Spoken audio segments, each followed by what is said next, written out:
सांगली जिल्ह्यातील वाळवा येथील सेवा यज्ञ जीवन गौरव पुरस्कार 2026 नुकताच जाहीर झालेला आहे। एक मित्र म्हणून, सहकारी म्हणून निश्चित कौतुक आहे आणि अभिनंदनही करतो व्यक्तिगतरित्या शरद चव्हाण म्हणून। आणि त्याच्या या ज्या एका अर्थाने सेवा यज्ञ कुंड जे नाव दिलेलं आहे की सेवा है यज्ञ कुंड समिदासम हम जले, या ध्येयाप्रमाणे जो सतत चालत आहे, याच मार्गावर चालत आहे, त्याला त्याच्या पुढील वाटचालीसाठी शुभेच्छा देतो। मला आठवतं की आम्ही विद्यार्थी परिषदेचं काम करत असताना अनेक वेळा अनेक रुग्णांसाठी वेगळ्या हॉस्पिटलमध्ये जाण्याचा प्रसंग यायचा। माझ्यासारख्या प्रमुख कार्यकर्त्यांना आम्ही कोणतरी एखादा नवीन कार्यकर्ता घेऊन जायचो। अशा त्याच्यामध्ये एक दोनदा टाटा असेल, KEM असेल, नायर असेल, माझ्यासोबत विकास होता। आणि त्यावेळेला त्याच्या मनामध्ये हे जे प्रश्न निर्माण झालेले होते की आलेले रुग्ण, त्यांच्या एकूण दर्दभरी कहाण्या, त्यांना न मिळणाऱ्या सुविधा, ही बाह्य प्रेरणा काम करता करता त्याच्या अंतर प्रेरणेपर्यंत परावर्तित झाली आणि त्यातूनच एक विकास आजचा निर्माण झालेला असं मला वाटतं। छत्रपती शिवाजी महाराज क्रिएटिव्ह सोल्युशन मार्फत त्यांनी आणि त्याच्या पत्नीने तनुजाने एक आरोग्य क्षेत्रामध्ये असं एक कुंपण निर्माण केलेलं आहे, आरोग्य क्षेत्रामध्ये अशी एक छत्री निर्माण केलेली आहे की ज्या छत्रीच्या अंतर्गत ज्या ज्या रुग्णांना असं वाटतं की आपल्याला कोण नाही आहे, त्यांचा दूत, त्यांच्या सेवेचा दूत, त्यांचा आरोग्याचा दूत म्हणून विकास काम करतो।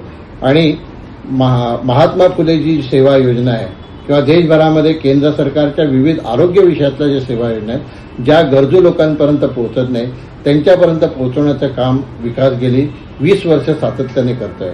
आणि यातून अभिमानाने सांगावं लागतं की करोडो रुपये सरकारचे अगदी व्यवस्थितपणे या गरजू लोकांना जात आहेत। हजारो लोकांची यामार्फत सेवा झालेली आहे। आणि हे काम जे आहे ते स्वामी विवेकानंदांनी जे म्हटलेलं होतं की नरसेवा हीच नारायण सेवा आहे, या उक्तीला, या वाक्याला अगदी ते समर्पित भाव आहे। आणि म्हणून आज जी त्याची प्रगती आहे आणि त्यासाठी त्याला जो मिळणारा मान सन्मान आहे आणि त्याच्या गावाच्याच म्हणजे वाळव्याच्या ठिकाणावरनं जो जन्माला आला आणि ज्या मातीमध्ये तो खेळला, त्यातनाच हा पुरस्कार मिळतोय। पुरस्कार देणारेही जे कार्यकर्ते आहेत किंवा ते जे आहेत, त्यांनी अशा प्रकारच्या आपल्याच गावातल्या एका करउन्नारी आणि ज्याला खरोखरच सेवेची आवड आहे अशा माणसाचा सत्कार केलेला आहे।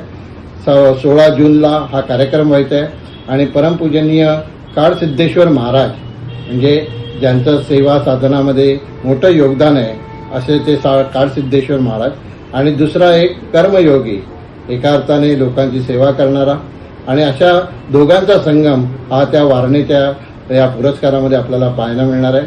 मित्र म्हणून वनवासी कल्याणाश्रमाच्या मार्फत आणि मित्र म्हणून मला त्यांनी भरपूर मदत केलेली आहे। आणि ज्या ज्या वेळेला आम्ही एखाद्या रुग्णाच्या विषयामध्ये, आरोग्य विषयामध्ये, विकासला एखादी गोष्ट सांगितली की निश्चितपणे तो करणार आणि अहोरात्र झटून करणार, हा देशभरातला सर्वांचा अनुभव आहे। असा एक जगतमित्र, आरोग्य मित्र की ज्याने कोविडमध्ये आपल्या जीवाची पर्वा न करताही सर्वसामान्य लोकांना मेडिकल सेवा उपलब्ध करून दिली। आणि कोणीतरी म्हटलेलं आहे की वैष्णव जनते तेणे कहिये जो पीर पिढा जाणे, अशी पीर पिढा जाणणारा आणि केवळ जाणणारा नाही तर त्यांच्यासाठी दिवस रात्र अहोरात्र झटणारा हा एका अर्थाने वैष्णवाचा दूत आहे। अभिमानाचा आहे की तो अखिल भारतीय विद्यार्थी परिषदेचा कार्यकर्ता आहे, अभिमानाचा आहे की तो एक स्वयंसेवक आहे आणि एक सच्चा देशभक्त आहे। अशांच्या मार्फत आज हा पुरस्कार मिळतोय। आणि माझ्यासारख्या मित्राला, माझ्यासारख्या वनवासी कल्याणाश्रमाचे काम करणाऱ्या कार्यकर्त्यालाही निश्चितपणे आनंद आहे, कारण वनवासी कल्याणाश्रमाच्याही लोकांसाठी जो जनजाती समाज आहे त्यांच्यासाठी विकासने वेगवेगळ्या प्रकारच्या योजना राबवलेल्या आहेत आणि त्यांच्यासाठी वेगवेगळ्या प्रकारचे काम केलेले आहे।